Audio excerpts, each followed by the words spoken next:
Good morning, good afternoon, everyone. Thank you for joining us today for the M&A Spotlight, how clinical excellence powered the Pennant GrandCare transaction. We're sponsored today by Montauk AI, and I'm home healthcare news reporter Audrey Martin. So before we get going here with our amazing presentation, this is going to be a fun one. Just to kind of go over some housekeeping things, we have attendee tools, and we will have a Q&A at the end of the webinar.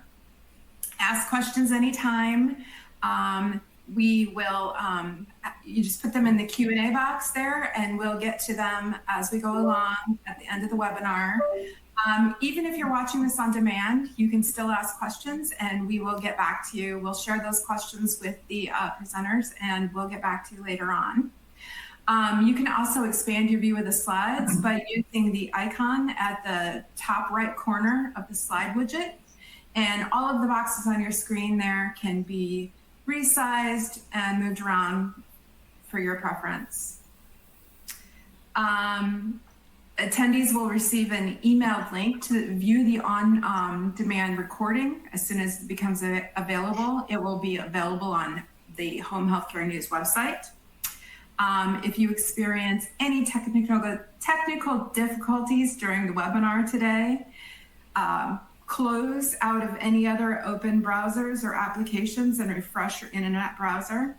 And if you have any problems, you can always ask for us in the Ask Question widget, and we can help you out there. So just want to talk a little bit about the presenters we have here today. We're fortunate to be joined by Dr. David Bell, Brian Mills, and Jarrett Bauer. Just a little bit about each one. Dr. Bell is the CEO of GrandCare Health Services, a leading provider of in-home post-acute care. They specialize in orthopedic and cardiac rehabilitation. He has over 20 years of experience as a CEO, president, and board member for private equity-owned businesses. He's led GrandCare to become one of the most clinically renowned providers in the country. Before joining GrandCare, David served as president at MCC Water, Test America, EM Lab, and Test America Drilling, where he drove operational excellence and strategic growth across healthcare and environmental service sectors. He earned his undergrad from Harvard, an MBA from Columbia Business School, and a PhD in robotics from the University of Michigan. Brian Wells serves as Vice President of Acquisitions at the Pennant Group since November 22. During his tenure at Pennant, Brian has played a key role in sourcing, negotiating, and integrating home health and hospice acquisitions and joint ventures across 9 states, involving more than 8,000 patients and 2,000 employees. Before joining Pennant, Brian served as Director of Legal and Compliance for Life Labs and Chief Legal Officer for Braintree Group. He received his law degree from the Duke University School of Law. And finally, but not last, Jarrett Bauer, my friend, is the CEO of Montauk AI. He's a leading investment banking group focused on home-based primary care companies. He specializes in advising and executing transactions for home care, home health, hospice, and digital health businesses. With 50% to 70% of executed LOIs failing to close in the home care sector, Jarrett is on a mission to bring greater certainty and efficiency to the deal-making process. Prior to founding Montauk AI, Jarrett launched Health Recovery Solutions in 2012 after his grandmother was readmitted to the hospital with heart failure. While there, Jarrett received multiple recognitions, including being named to the Forbes 30 Under 30 list, and was consistently featured as a healthcare innovator in CNN, Fox News, The Wall Street Journal, Time, and other national outlets. He earned a bachelor's degree in finance from Villanova and an MBA in healthcare management from the Johns Hopkins Carey Business School. So thank you all for being here today. Thank you to our audience. I'm going to hand it over to Jarrett right now to have a conversation with Brian and Dave. Perfect. Thank you, Audrey. Good morning, everybody. I'm Jarrett Bauer. Extremely grateful to be here.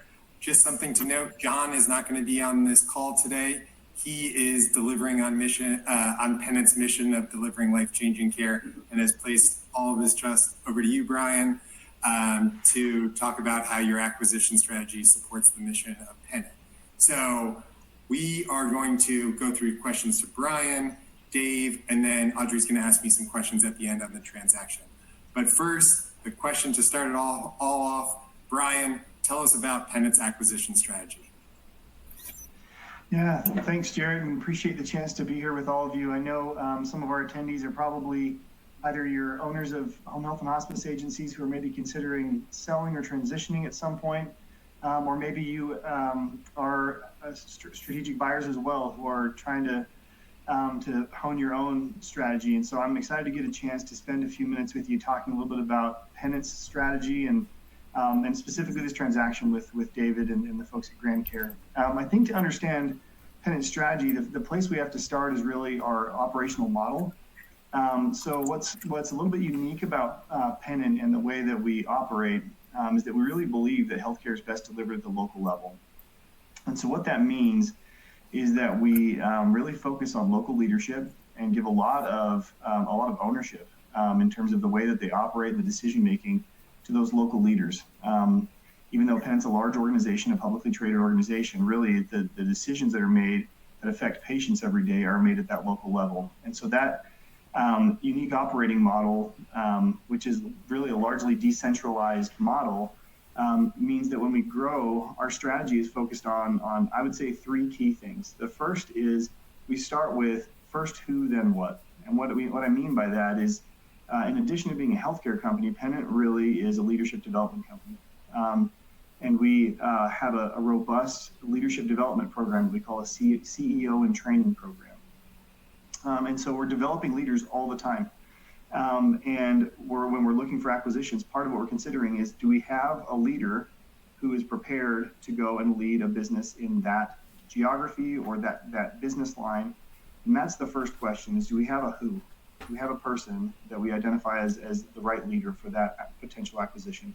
The second question for us then is, because we, again, are focused on delivering healthcare at the local level, we'll look at our own local operations. Do we have a center of strength where we can support this local leader? Again, our operational model, really rather than a top-down corporate model, is a peer accountability model. And so part of what we're going to ask for these local leaders to do is to hold each other accountable. So we'll look and say, okay, well, if we're going to acquire business, for example, in Southern California, what do our other operations in the state of California, and particularly the southern part of California, look like? Do we have adequate support so that when we bring this acquisition on, there will be other Pennant operations and locations that are going to be able to reach out, support, and help ensure the success of this new acquisition? And then our third component is the deal itself. Is there something compelling about this particular opportunity? That could be, it's compelling from a financial standpoint, it could be compelling from an operational or community support standpoint, it could be compelling from a clinical standpoint, a reason why this deal is particularly attractive to us. And so really that's where we start as we sort of build a pipeline of potential growth opportunities. And then through those three key points, we sort of narrow in on the best opportunities for us. I love that. Brian, what are the key operational metrics that you look at before assessing if you want to acquire a company? Yeah, so there's typically what we'll do is when we first learn about an opportunity to acquire a transition in operation, we'll share a short list of what we call our pre-letter of intent diligence, right? Essentially, these are the things that for us to value a business, for us to sort of determine, is this going to be potentially a good fit for us? These are the kinds of things that we're going to want to know and understand. And so it's a variety of factors that range from financial results, census, and length of stay if it's a hospice, for example, We're interested to understand the ownership structure and major contracts that the business is in. But when we talk about operational metrics, we're specifically thinking about payer mix, and we're considering whether there's a healthy, diversified payer mix. Same thing with referral sources. Do we have a concentration there? And part of that's going to be, our ability to retain those referral sources and be able to continue to build on the relationships. And so understanding where those are coming from and how much of that is dependent on the seller versus what relationships that we think we can continue to grow. We'll look at, from an operational standpoint, again, that's part of what we're considering when we compare it with our other operations is what's the service area. I mean, some of these are pretty basic things, right? We want to look at what are we licensed to service and what business lines and where, so that we understand how those will potentially overlay or support what we call a continuum of care. Essentially, if maybe we have a hospice business, but we don't have a home health in a particular geography, or a home health but not a hospice, we'll look at, is there an opportunity to be to find some synergy between existing businesses that we have and create a continuum of care where what our hope is in serving these communities is that we're able to provide, when we think about these post-acute settings, there is a continuum that folks will be on in their healthcare journey, and how can we serve and support as we can, right? We're not going to be the answer for every step on that continuum, but specific in home health and hospice and home care, and recognizing where we may have some overlap in existing. I think the last thing that I'll say, and this is kind of was a focus, and I think a focus for this conversation is clinical results. Really understanding, when we look at operational metrics, we're talking about what do things look like from a clinical standpoint, and we have our own metrics for how we go about doing that, and maybe that's a good segue to talking a little bit about GrandCare, but kind of how we went about doing that. I think that's a perfect segue to that. Yeah, so the way that we evaluate these businesses clinically, we'll look, sort of before a letter of intent, we'll want to understand, what does the census look like? What does the revenue look like? And understand a little bit about, okay, do they have the right staffing, which generally indicates, okay, they have enough staff to serve these patients appropriately, and some of those things. But when we actually get into diligence, we have a proprietary clinical review scorecard, something that we've developed over years doing acquisitions, that helps us. Basically, we go through things like repayment risk, technical errors, and we basically have a pass and fail for, it is more or less how it is. It's a green light and a red light, so that people like me who aren't clinicians can understand, is this a really healthy operation, or is it not, when it comes to the clinical product. And so I just this morning was reviewing again our clinical scorecard from the GrandCare transaction, and so repayment risk, right? We would take usually it's 10% of charts, and then we'll go through that 10% of charts. If we find something concerning or troubling, we might increase the scope of what we looked at, just to see if maybe we just happened to get a bad selection. But generally that 10% is adequate, and from that 10%, we run that scorecard. And just to give you an idea, GrandCare and how phenomenal they were, it was nearly 100% pass, right? There was like a couple of minor things, nothing that gave us any concern at all. And the same thing when we look at survey risk, and what things might pop up in a survey, and we go through and do the same thing. There certainly are transactions where we find some things and we come across some things where we say, okay, well, are there creative ways for us to continue to make the transaction work? Is there a reason to work through this? But it's really a testament to David and what they built at GrandCare that within the first few weeks of diligence, we all said, okay, let's just focus on transitioning the business. We don't have a single concern about the clinical product and the level of care that these folks have been providing, because of the outcome of just, again, we looked then at 10%, but now this transaction has been closed for almost a month. And as we continue to get to know these frontline healthcare providers, and as we've been able to operate the business the last 3 weeks, it's just confirmed what we've seen through our diligence process and through the transition and integration process, that these folks are just committed to their patients, and they're professional, and really are, this is part of the business, is to be really careful in our record keeping. And these folks have been really well trained to do just that. That's great. So Brian, for your side, Pennant's mission, I've been in home care for 14 years and I am just obsessed with Pennant's mission of delivering lifetime changing care. How is that supported through acquisitions? Yeah, I think, and just like you said, Jarrett, really that's our focus and our goal and our mission as a company is how can we provide life-changing service, right? And I think when it comes to growth and acquisitions, which is obviously that's where I spend all my time. So I think that's a really important part of doing that. But really what that looks like for us is because we're so committed and we really do believe in healthcare being delivered at the local level, because we really are we have one of our core, we have an acronym that we use that's CAPLICO that basically is each of those letters stands for part of our core mission as a company. And one of those that sometimes have people raise eyebrows, we say customer second, and people say, what are you saying? Customer second. What we mean is employee first.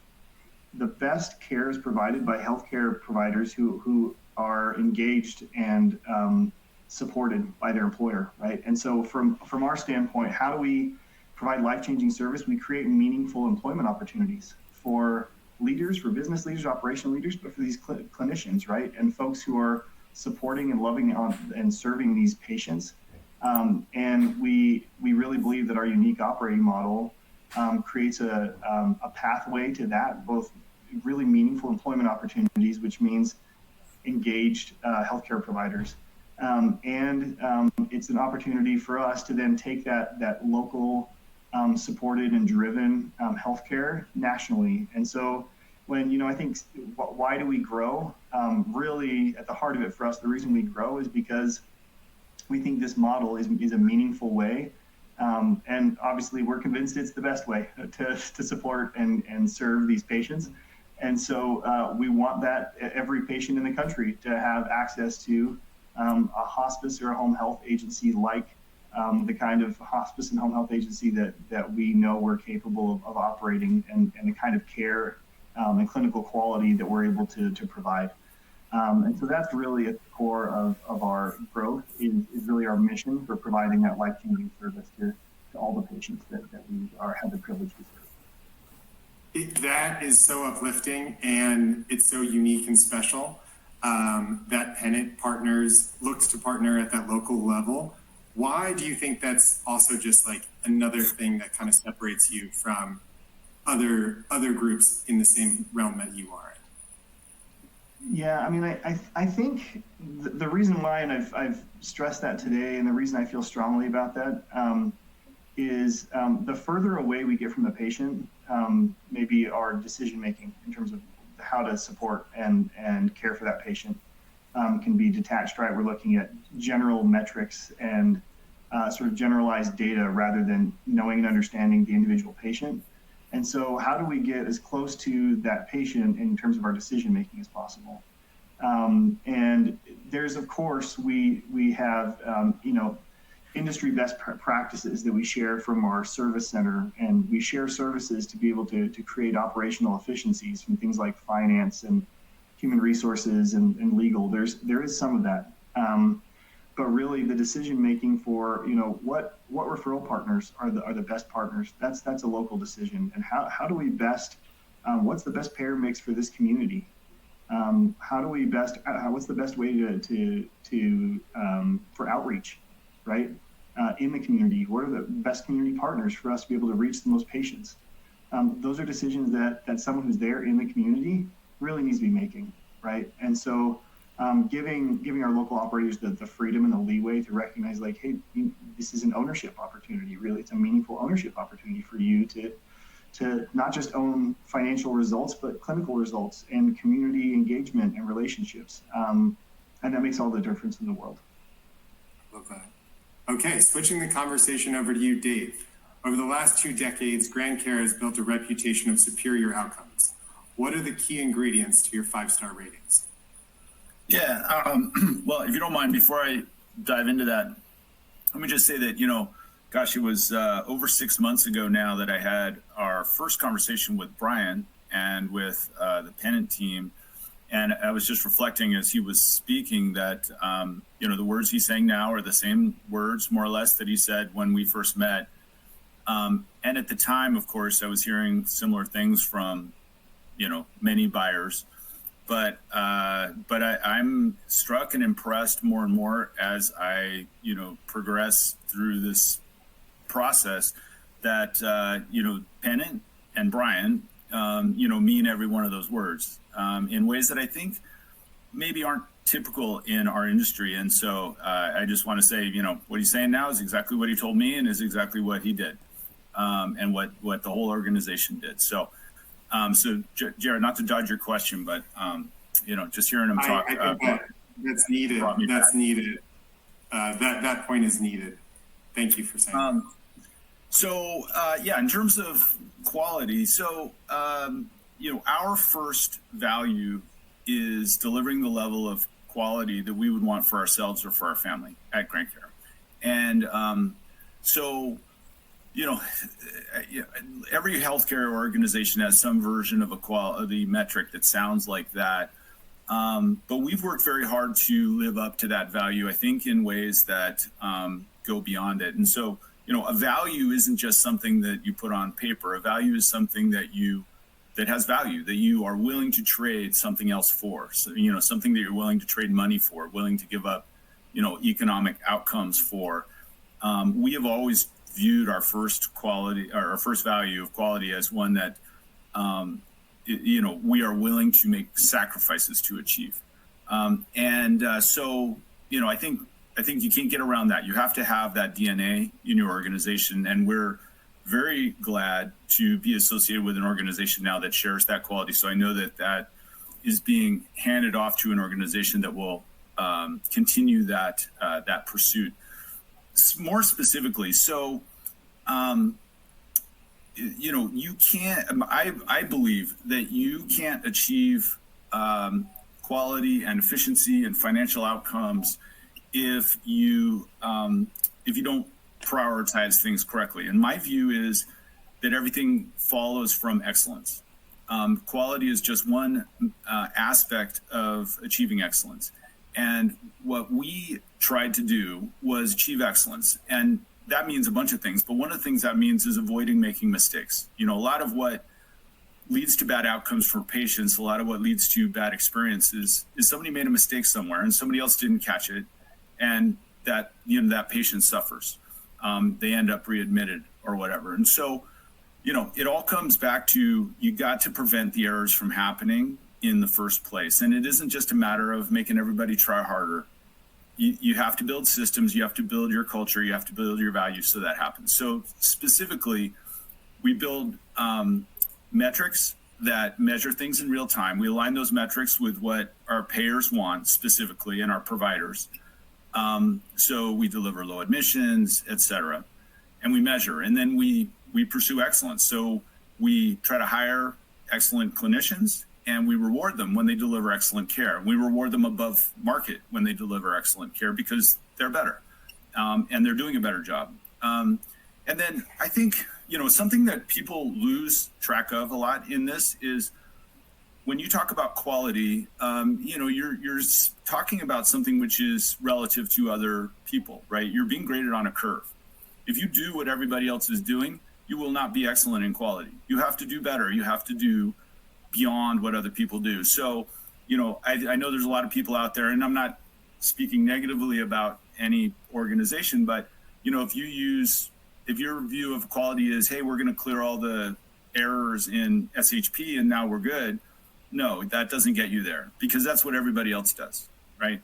If you clear all the alerts in Metalogics, you're good. No, that's not how this works. You're graded on a curve and that will get you to the middle of the curve. If you want to get above the middle of the curve and you want to have all your agencies be 5-star and you want to have top value-based purchasing scores, et cetera, you got to be better than everybody else. And you have to approach everything you do from that standpoint. I mean, that's just so powerful.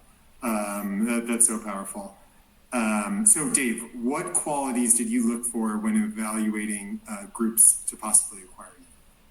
Well, so, hearing me speak, obviously, that we value values, right? And so when we spoke with Pennant, it was obvious that this is an organization where their mission, vision, and values aren't just words on a website or words on a piece of paper. These are people who in their daily lives live and breathe their values. And that became evident just even in the first few times that we were speaking with Brian and all the other great folks we dealt with at Pennant.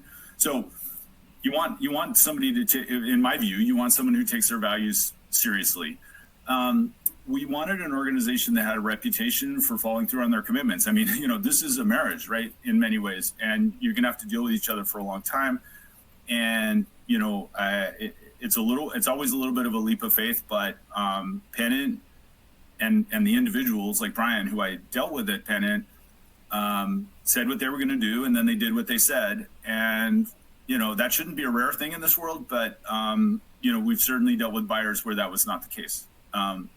And then I think a proxy for that is excellent people, just, high quality individuals. And we've uniformly been blown away by the quality of the individual people we've been dealing with at Pennant. And then something else that, I really appreciated, we didn't necessarily know this until we got further down the line, but even from the very beginning of the process, I think an important metric was that the folks at Pennant, like Brian, don't waste our time. They ask us questions that matter. They don't waste our time with a bunch of dumb things. But they are going to, push hard on the things that do matter. And so I really appreciated their not wasting our time on things that didn't matter. That's great. Transitioning to the next question, what were some of the mistakes that you made that our audience can learn from? Well, this could be a whole 1 hour webinar by itself. But let's see, where do I start? So I think that, we did actually go down the wrong path in a number of ways. And as a guy who put my heart and soul into, building what I believe is the best home health group in the nation by objective quality measures, and delivering care that I would want for myself or for my family, finding a home for that, and then also getting an economic reward for that we felt was fair, was obviously an emotional and difficult and complicated process. And so, like a lot of emotional processes, we made a lot of, I would say emotional errors in the process. So the first was that, we chose to be represented initially by people who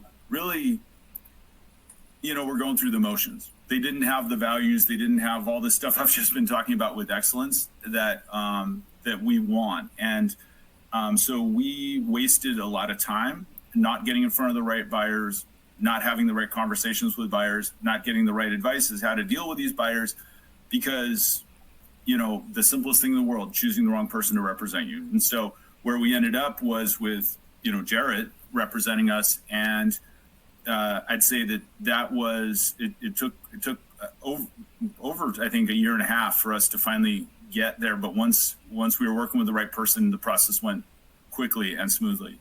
So that's the first error that we made. The second error was that, and it's related to the first error, we started down the road with LOIs with the wrong buyers. And, we should have known they're not buyers who are either capable of buying a company like ours, or not buyers who are capable of continuing on with our values and our quality, or just not even, capable of closing a deal. And so I think that was a big mistake. And so I'd say that those were the biggest things. I guess I would add to this that when I talk to other people who are in my position where they're owners of home health agencies and they're going down a path, this is not a mistake that we made, but it's a mistake that I see other people making, is, just being, not differentiating yourself. So not being enough focused on or not being focused enough on doing things that actually differentiate you from your competitors. You can say, oh, we have the highest quality and we have, this wonderful thing or that wonderful thing. But, things that differentiate you have to be measurable in my mind. They have to be things that you can explain to people in black and white if you want them to translate into, a buyer valuing those things. And so I see people spending a lot of time, trying to sell their home health agencies, but without really understanding what makes us different, what makes us better. I think that's a mistake. That's great. So is it scary giving out exclusivity to a buyer once you sign an LOI? Absolutely. So, this kind of comes back to the whole thing about, choosing the right buyer and choosing the right person to represent you. Signing up for exclusivity, that is scary. It's a big decision, but if you have confidence you're dealing with somebody who's going to do what they say they're going to do, and you have people on your team who are excellent and are giving you high quality advice, we were able to go into that without, me losing too many more hair, too much more hair or, too much sleep, and just focus on getting it done. And I would say it comes down to, having the right people to advise you and working with somebody whose values align, allow you to enter that process, much more comfortably than you could otherwise. I would also say,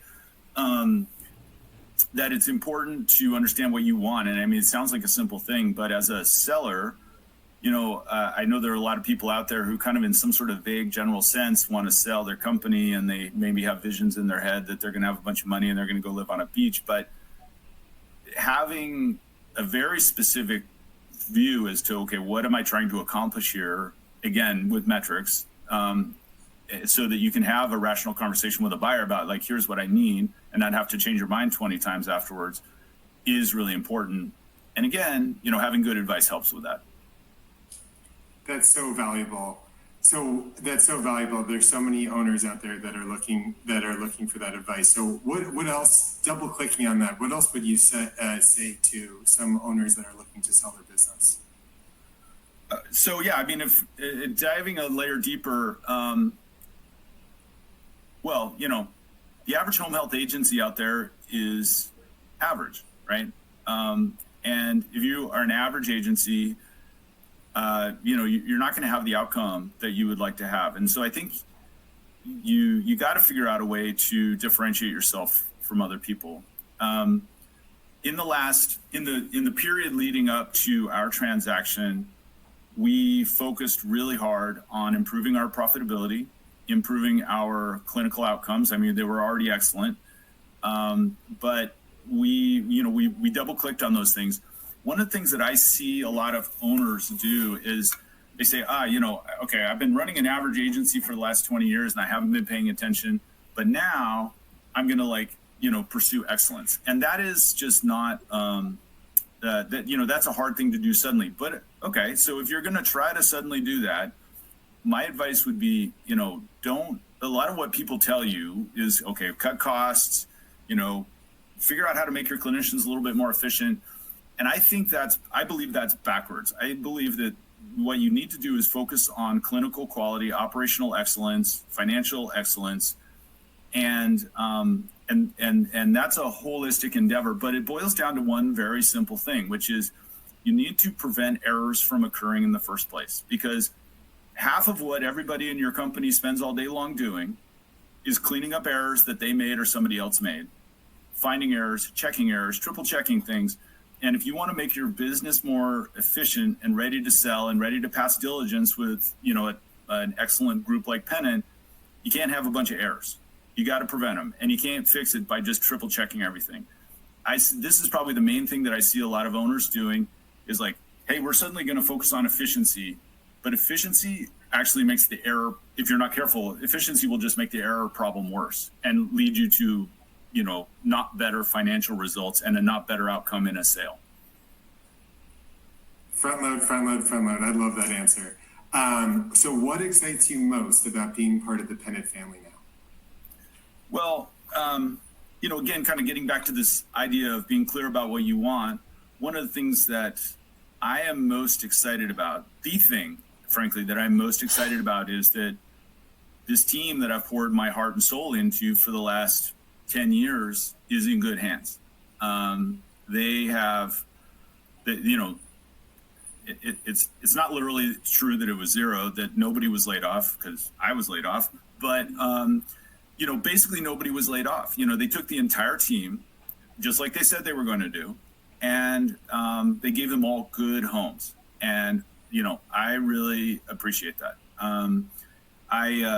You know, I feel lucky that you know, I didn't have to go through what I know some other buyers have gone through. Is like, well, I got a bunch of money, but you know, all these people I've been living with for the last 20 years all lost their jobs. There was none of that, and I really appreciate that. So, you know, I think that that's a reflection of the fact that these are high quality people who do what they, you know, say what they're going to do, and then they do what they said.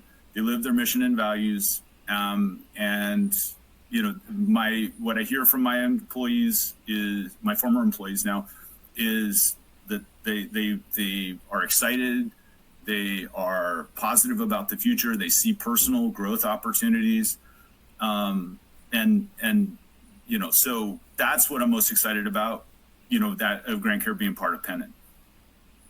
That's great. And before I pass it to Audrey, I have to ask you, Brian, what are you most excited about GrandCare being part of Pennant's mission? Yeah, we're kind of harping on the same things, but the people. We're just thrilled with the caliber of people that are now a part of the Pennant. We're, you know, obviously David and his team took the time to try and find the right people and the right fit for the organization, folks who are committed to the mission. And that's, you know, that's to us the most exciting part is, you know, we try to make a really great integration experience and a great transition experience. It doesn't always go great. We had hiccups the first few days with GrandCare, and bless them, they were all very patient with us while we tried to work through some things the first few days. But yeah, it's the people, the wonderful people that came as part of the transaction and are continuing to serve those patients. And I will just say, I'll echo everything Brian, you are saying, and Dave, you are saying. Working with you guys, it was energizing. About the patient first, and it was just amazing. And I think it goes to just the reputation both of you have and the impact that you've been able to make in the industry. It's profound and it's uplifting, and it's one of the reasons why I have both of you as high of esteem as I have, just being able to work with you. So Audrey, passing it to you. Brian, Dave, thank you so much. Thank you, Brian and Dave. That was amazing insight to kind of the behind the scenes of this transaction. And, you know, it's so great to hear, you know, how you kind of put people first. I'm going to put Jared in the hot seat here for a second. But first I want to remind everyone that we do have the Q&A box and we will be taking questions in a minute. So, you know, give us your questions and I will be sure to ask those of our panelists. So Jared, can you tell me a little bit about the beginnings of Montauk AI? What made you start it? Totally. So I started Montauk AI because I saw firsthand that it was broken, the exit process for home-based providers. And there's really three problems that we set out to solve. One, for bulge bracket investment banking, it's two people dependent. What happens is often the owner and the management team, it gets lost of what do they really want. Second, selling your business involves a ton of forecasting, modeling, Excel, and we solve that problem for clients. And then third, and it's something that both Brian and Dave hit on, it's so many of these LOIs get executed and then don't come to fruition. And it's because they don't have these unbelievable organizations like Dave or Brian behind it. And we really go above and beyond to make sure that we provide all the analysis, we do everything so that the seller doesn't have to worry as much, and that we give that information. We also help the buyer get as much information. So we have this type of experience. You know, after a month after the transaction happens, people are coming together and being excited and being innovative about the future. Thank you. So, you know, you talked a little bit about LOIs failing. You know, why? What are some other reasons that you think so many of them fail? Yeah, and it's unfortunate, and and a lot of the reason is inadequate due diligence. On the GrandCare side, I saw Dave, Jessica, and the team just go above and beyond, making sure that they had all the right financials ready to go. But the biggest is, one, adequate due diligence on the seller side. GrandCare did that in spades. Two, it's just the whole process that the seller, you make this unbelievable company, but you're really not ready for that last step. And we have 5 steps that we tell all clients. 1, understand your financials, and we do that for them. 2, understand the valuation. So many people have unrealistic expectations sometimes of valuations, but it really is, these are the numbers. Putting that strategic plan together for 12 to 18 months, and then speaking to the right parties, and then finding alignment with the buyer. So if you can do that, that's why deals fall through on the seller side. And then the buyer side, it's because the buyer fails to really understand what are they buying, what's special, and creating a strong relationship. And I mean, you can see Brian and Dave's relationship. That's what's special. That's what made this deal happen ultimately at the end. Right. So who do you help with deal certainty? Yes, deal certainty. I mean, that's the most important factor. Dave hit this perfectly. Just don't waste my time on it. It's the most expensive variable. You have all these unbelievable clinical teams spending time sometimes on pitch decks and valuation materials and outreach. You really should have somebody else do that, I believe. So by giving that partner that trust, I think it helps the owner stay focused on the business. And then on the buy side, organizations like strategics usually have a way to evaluate a company, and making sure that you adhere to that process. And ultimately, if you're signing an LOI, you should be bringing that to close. And our goal, our mission, is to make sure that happens 100% of the time. Fantastic. So I think I know kind of the poster child for this, but what do you see as an ideal buyer-seller relationship? I think it's 1, first aligning on the financials, and then 2, aligning on more. Aligning on more as in strategy and values. And you see that. I mean, Brian, you went on about the clinical results about GrandCare. Dave, you did the same thing. I mean, these are 2 unbelievable organizations that came together. They just had to do a lot of work to get there. And I think that's my favorite kind of match. And it's one of the things that we help with. And it just goes so much faster when there's so much mutual respect in the process. How did you recognize that synergy in bringing these 2 organizations together? Yeah, and I think it comes with the data, making sure you have all of that data available for both groups to really dig in. And then 2, it's the mission. I mean, I don't think Dave would have chosen me to work with me if he didn't know I cared so much about patient care.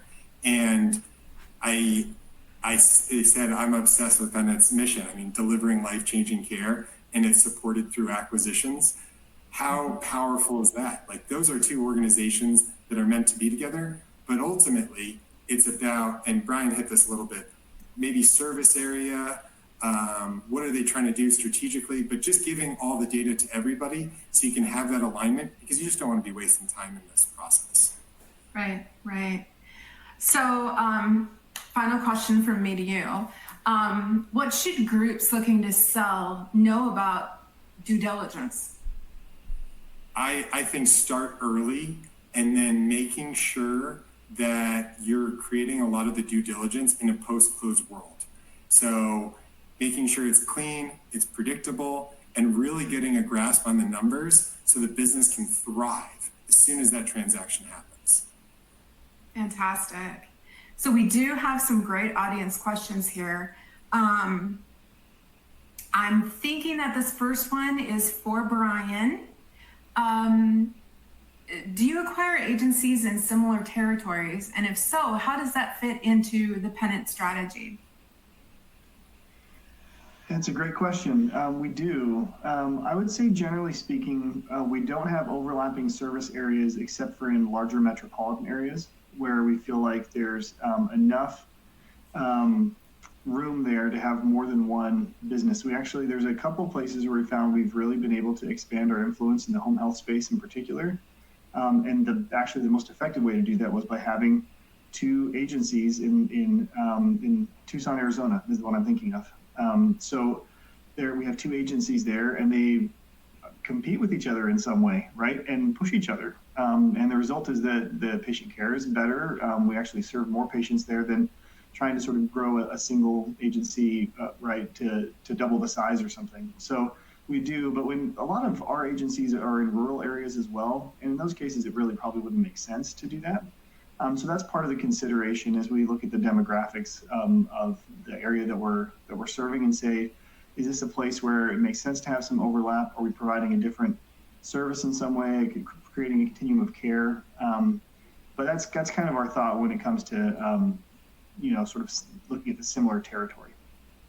Thank you. I guess I'll open this up to anyone who wants to answer. What are the immediate post-merge concerns, and how do you ensure a smooth transition? Well, I can start with that. I'm sure Brian will have things to say on that. But fortunately for us, there aren't a lot of post-merge concerns. We are working through the process. So, we had a bunch of accounts receivable, and we're trying to collect it, and we're partnering with Pennant on that, and that's going well. Fortunately, because of Pennant's model, they didn't lay off our whole, RCM team. So we're continuing on with the same process. So, disruptions in RCM teams are bad if you're the person who is hoping to collect the AR. And so, we're dealing with, I would say, mechanics, but not problems at the moment. The thing that I am probably personally most excited about with this is that as part of getting GrandCare to where it is now, we build a lot of software to make what we do more efficient. And I'm spending 90% of my time on launching, a new business, IO Health, to bring those same capabilities to other home health agencies and help them achieve operational excellence as well. So I would say not a lot of problems, mostly opportunities. Fantastic. Yeah. I'm sorry, go ahead, Brian. Yeah, I can respond a little bit to that as well, just in terms of the post-merge, what we're looking at. I think there's a few things. One is we want to make sure that there aren't interruptions to patient care. And so how are we making sure during the integration process that happens? So before close, we'll be working on things like, electronic medical record access, and making sure that clinicians have the right IT infrastructure, right? So the tablets and the phones and the things they need so they can go do the work. The other one that can create real challenges is if we don't have a good employee experience at transition and folks decide to leave after transition because they just didn't have a good experience in the transition. And so to be able to retain those folks, that means that we've got to create a good experience. So there's, making a joint announcement before close, and then after close, making sure between then and close, lots of communication. And after close, what that looks like is, gosh, that first payroll, if you mess that up, right? Or if we mess up healthcare benefits and employees are saying, gosh, I needed to go to the doctor and I couldn't because you hadn't figured out my benefits. So creating a good employee experience so that we can retain those healthcare providers, I think we all know, like those talented people are hard to come by. And so losing them is a major concern in the post-merge world, and making sure, like, okay, after we do an acquisition, how do we make sure that we retain the talent? Sure. Yep, and I'll just throw out there that from my standpoint, I have not heard, there's been day-to-day stuff, but I have not heard any concerns that are, major in any of those areas, which is amazing because those are hard things to do to get right. And I'll just add, working with Brian's team at Pennant, there was a couple of pinch us moments with me and Dave when we're like, do they really, how concerned, how much they care about every patient, every employee is unbelievable. It's all about how much effort they put into the process before, so that when that transaction happens, that's why it's going so well. Fantastic. Dave, question for you. What advice would you give a management team that's looking to sell? Yeah, I guess, so it depends, if you're, 2 or 3 years, you're thinking, hey, we got to get this thing ready and we're going to sell. And so if you got that much time, I would say, get your star ratings up, get your value-based purchasing scores up.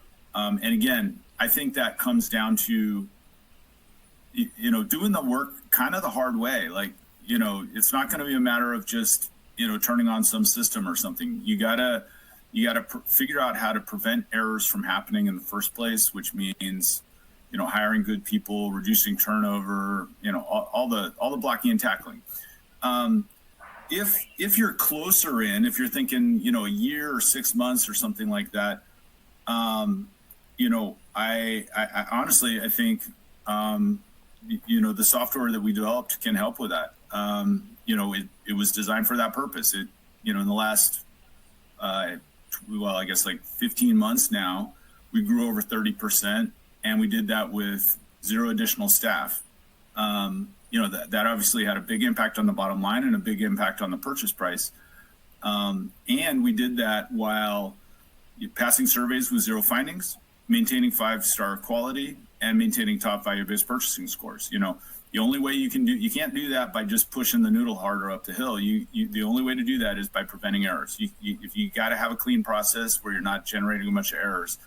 And, to do that, you got to have tools and metrics that help you accomplish that. So, and then I guess the third thing I would say is, pick a good partner. And I would say Jarrett's at the top of my list for that. I've worked with a bunch over the years. You gotta have somebody, if you think about how hard it is to run a home health agency, and you think about, we all know you got to do this for years and years and years before you even start to be okay at it. And you got to do it for years and years more after that until you develop enough experience where you're starting to get good at it. Selling a company is a complicated process that many of us are doing for the first time in our lives. It's not time for amateur hour. You got to pick somebody who knows what they're doing to help you with that.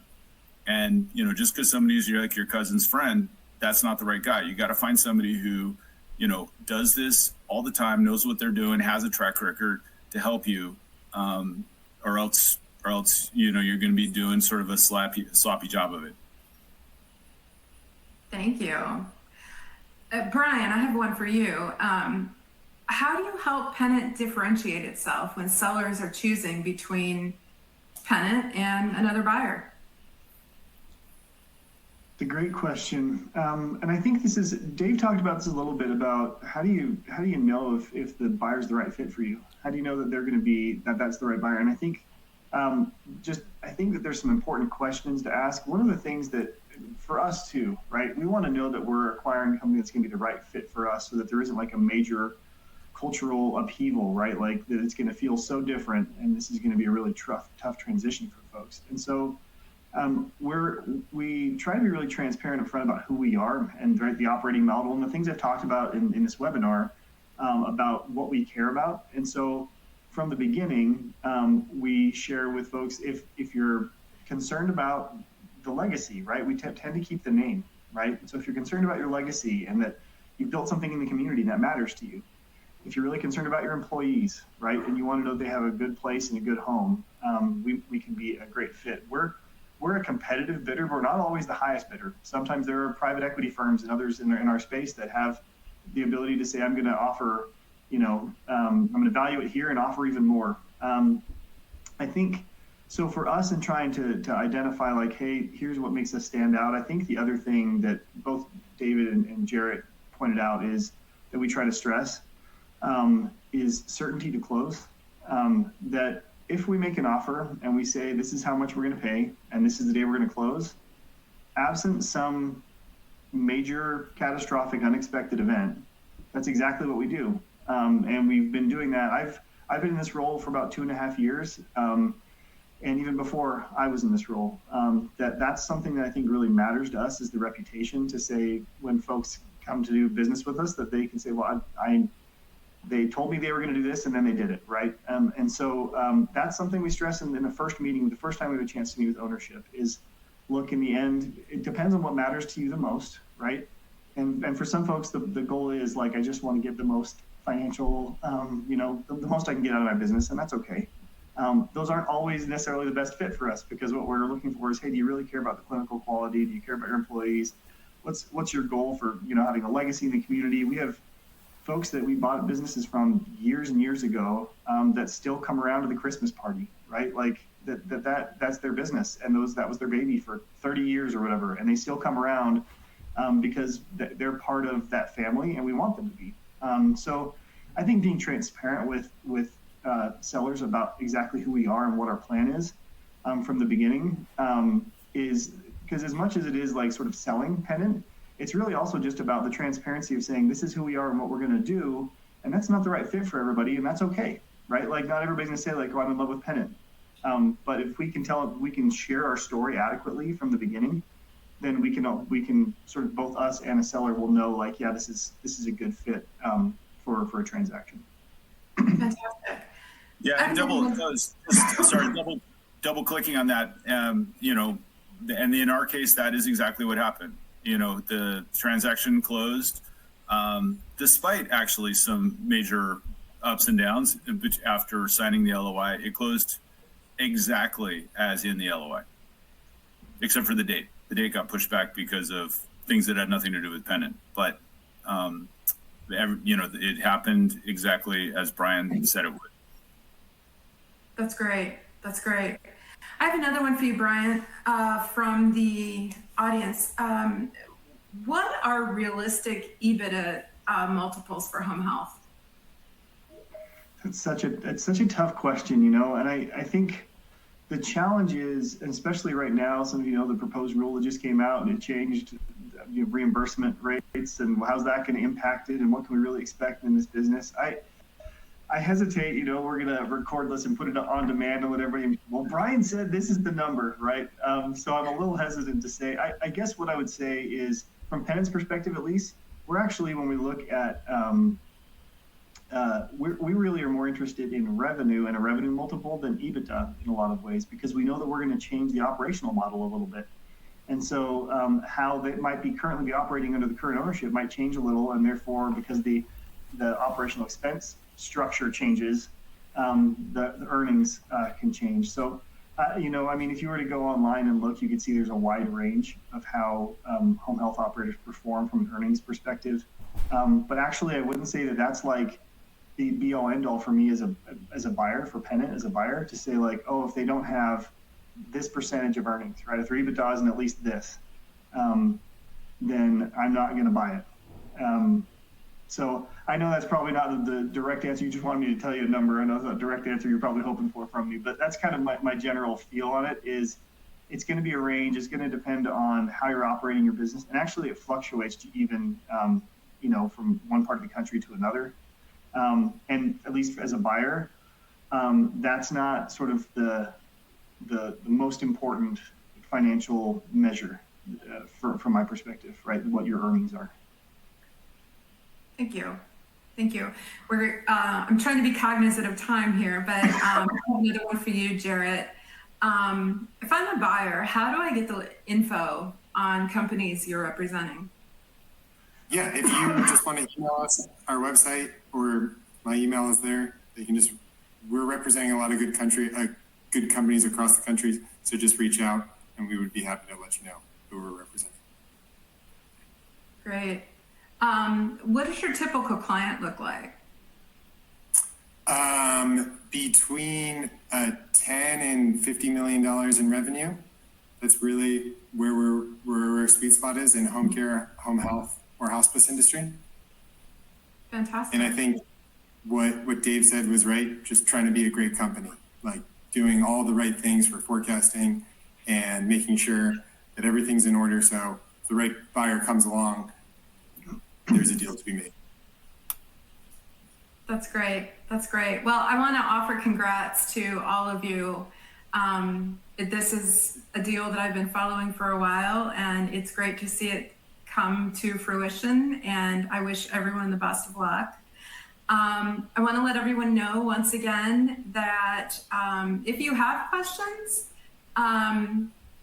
be sure to, even if it's on demand, be sure to submit those questions, and happy to get those over to the team and get answers for you. One more came in. Do you guys mind if I just ask one more question here? It's for Brian. How do people get in touch with you, Brian? Yeah, it's a great question. What I would say, there's a couple of things. So we are on, some of you folks asked about like a distribution list for Montauk. We're on a number of those so that we're aware. So your broker may have our contact. We're currently actually updating our public-facing website so that there's a direct sort of contact us if you're interested in selling your business.